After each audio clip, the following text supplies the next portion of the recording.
Yun, sa wakas gala din. Woohoo! Uy, andyan na pala kayo mga tropa, sorry. Na-excite lang ako masyado, na-miss ko kasi magmotor eh. Last week kasi hindi tayo nakapag-vlog dahil nag-ninong tayo sa binyag.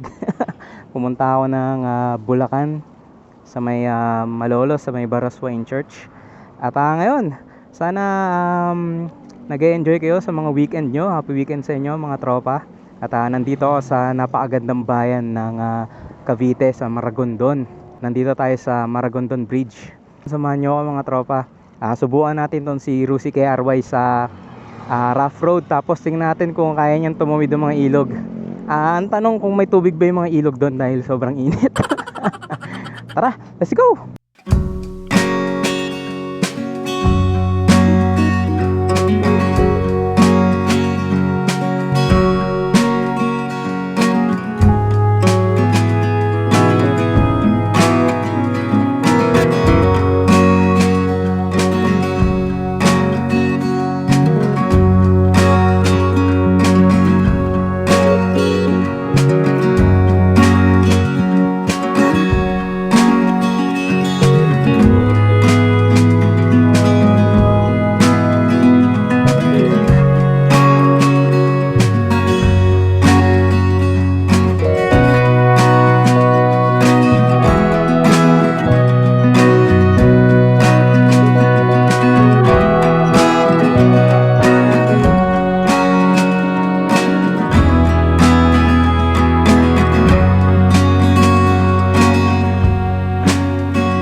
Ito, kaliwa.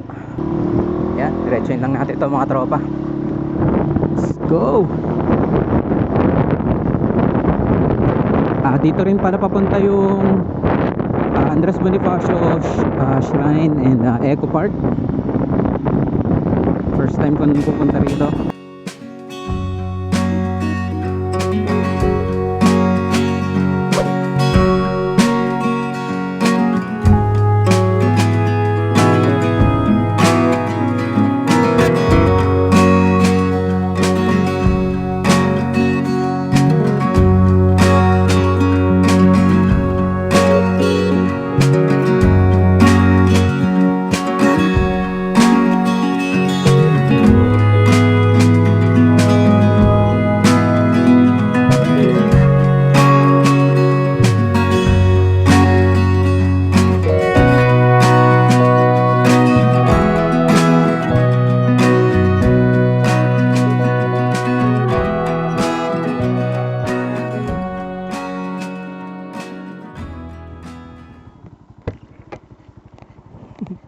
Angas ang lugar.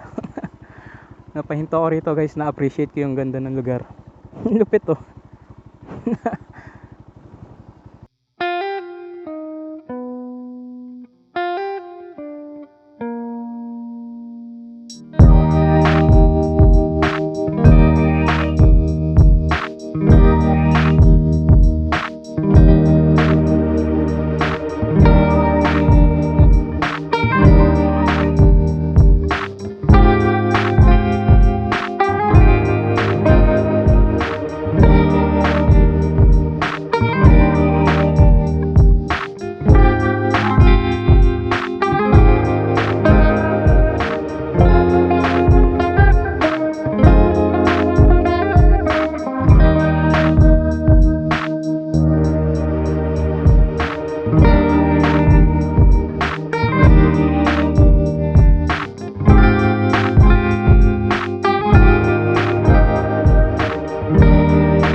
Diyos ko, yung tubig ko ang init.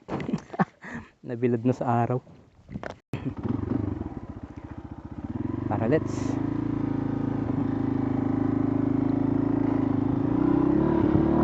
Alright, rock road. Favorite ni KRW ito.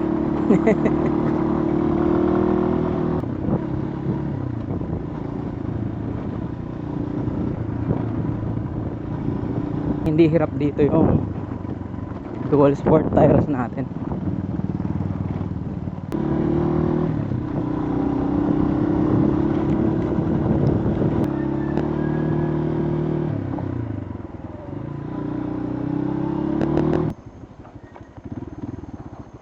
Ayun guys, oh, palusong oh. Tapos ano, may mga bato-batong maliliit. Lalay lang tayo, lalay. Ganda ng lugar. May nakita pa ako sa Google Map yung Eco Falls ba yun? Mamaya hanapin natin. Tingnan natin kung kaya natin puntahan. Wow! Ganda oh. Ito yung unang tulay na tatawirin. Kaya may mga naglalaba, swimming. Wow! Ang ganda. Kasi ba maganda po mesta. Uy, ganda oh.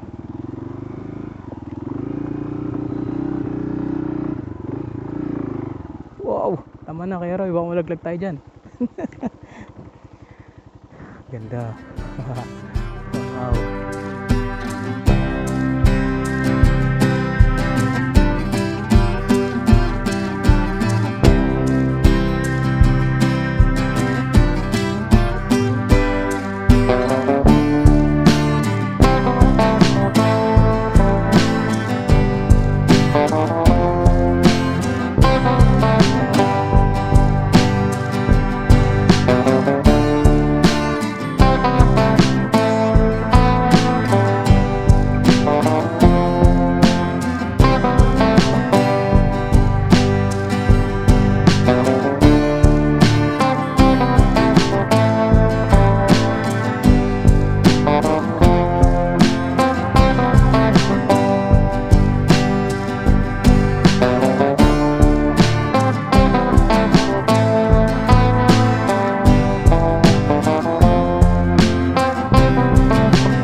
Okay, ito na yung gate guys, papasok ng Andres Bonifacio Shrine. Alam ko maglalagin muna rito sa guard. Boss, magandang hapon. Pwedeng ano dun boss? Mamasyal. Kailangan ng ID boss no? ID.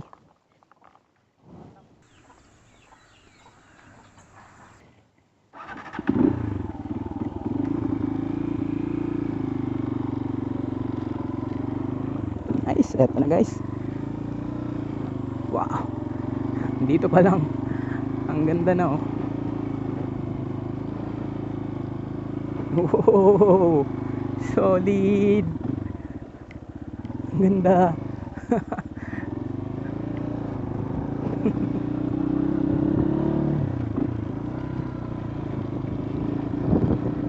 Dalhin nyo rito yung mga KRW nyo. Matutuwa yung mga KRW nyo rito.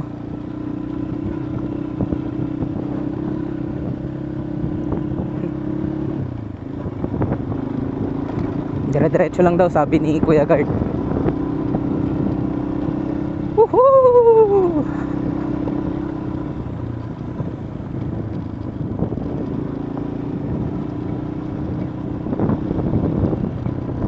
Sarap boy. Ang ganda ng mga puno, ang lalaki.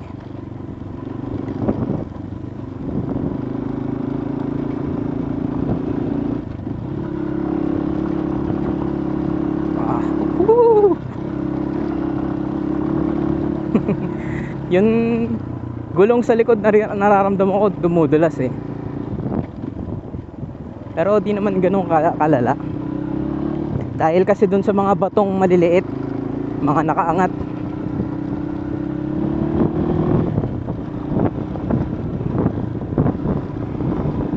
Woohoo! Sarap! Uy, simentado na.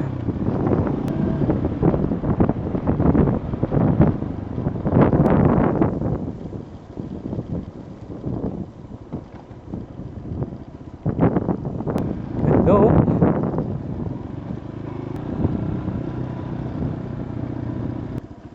Dami pa nating hindi napupuntahan dito sa Cavite. Ito ba? Saradong gate na naman. Oops, saan ang daanan?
Upuan din dito.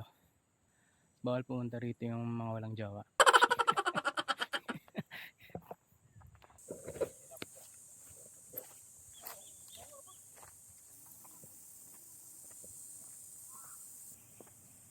Yung mga dating nakapunta rito, sabi nila nakakalungkot daw kasi parang hindi na maintain ng maayos yung lugar nato kasi nilumot na. Pero nung nakita ko, okay naman, malinis naman. And may tindahan din dito. Ang motor nagala. Lah, may mga kahoy.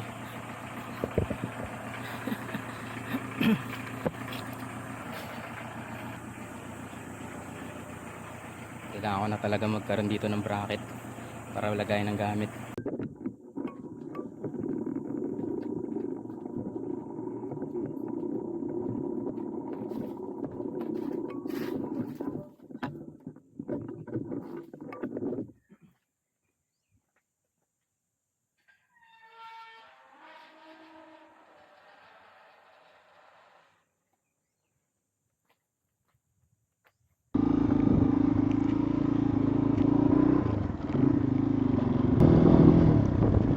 Alright, hanap naman tayo ng mapaglalaroan ni KRY. Ganda ng mga kabayo. Woohoo! Mga kabayo.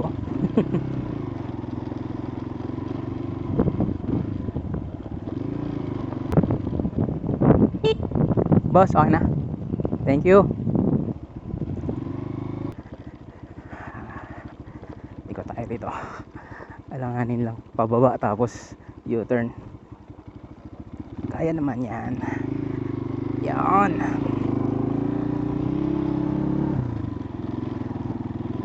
May ilog sa tabi natin. At alam ko yan yung ilog na tatawirin ni KRY mamaya. Excited na ako. First river crossing ni KRY. Magkamatut na ba KRY ha?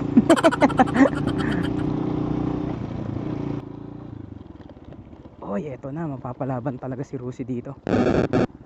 Grabe guys, oh. Sobrang pababa. Naghahanap ka ng adventure ha. Ito ang adventure para sa'yo. Talaga naman. Oops, dumudulas yung likod. Lalaki na ba to? Pababa pa. Excuse me, baka dumaos-dos ako. Oy, ito na, padaos-dos. Lalaki na ba to?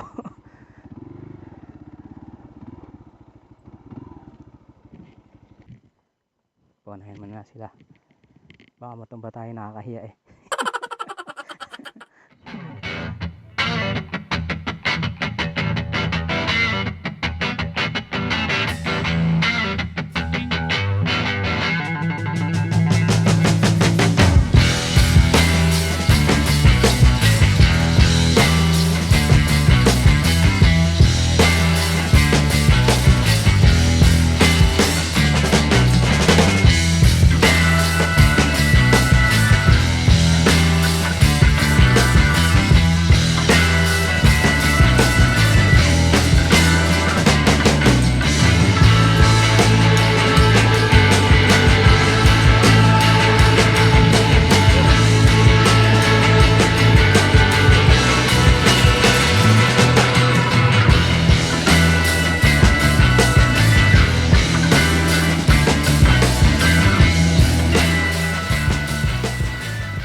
Tatlong beses ko sinubukan yung pagtawid doon.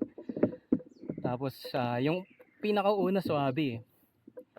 Hindi siya gumewang-gewang. Nung pangalawa tsaka pangatlong try ko, yun na yung muntik na ako ma-out balance. Yung pangatlo yung pinakamatindi. Buti na sa loko yung motor. Kaya buti na lang kahit pa paano magaan si KRY. Hindi siya kasing gaan ng mga ibang brand. Pero kayang-kaya. Ewan ko kung may difference ba kung yung stock na gulong ang gagamitin natin dyan. Naka dual sport kasi ako eh. Kinaya naman. Dumudulas siya. Parang yung ibang bato parang may mga lumot. Mababaw lang talaga siya pero ang nagpahirap sa kanya yung malalaking bato. Solid experience to. Ayan, may isa pang river crossing dyan.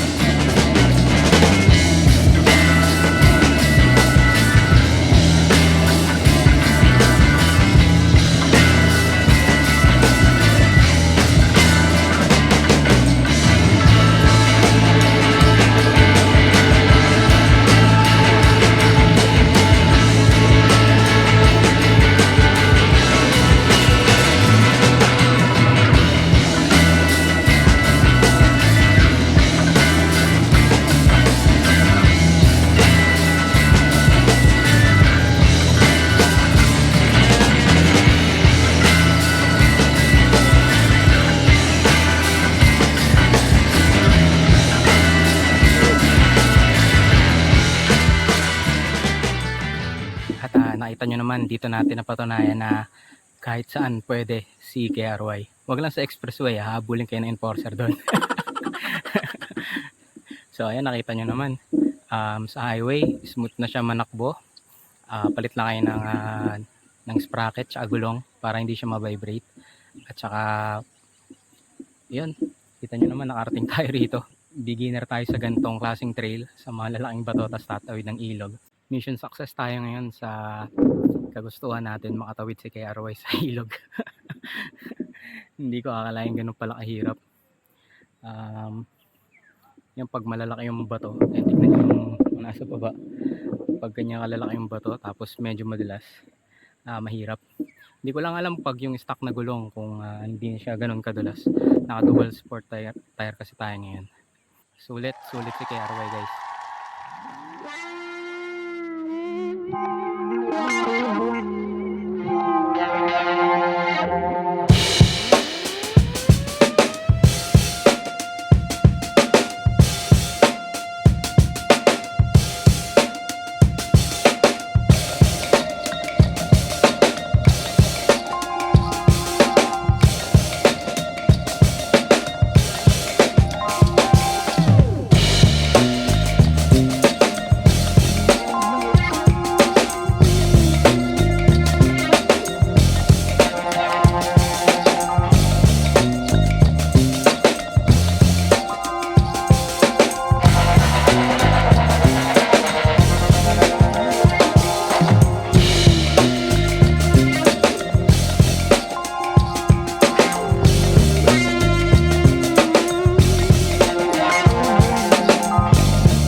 At ayan, pauwi na tayo mga chong. Maraming salamat sa mga nakaabot sa part na to ng video. Kung nandyan ka pa rin at nanonood, maraming salamat sa iyo chong.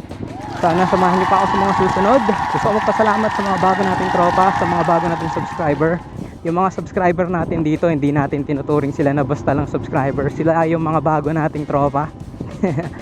At ayun, nakita nyo naman, napatunayan ni Rusi na isa talaga siyang motor na pang all around.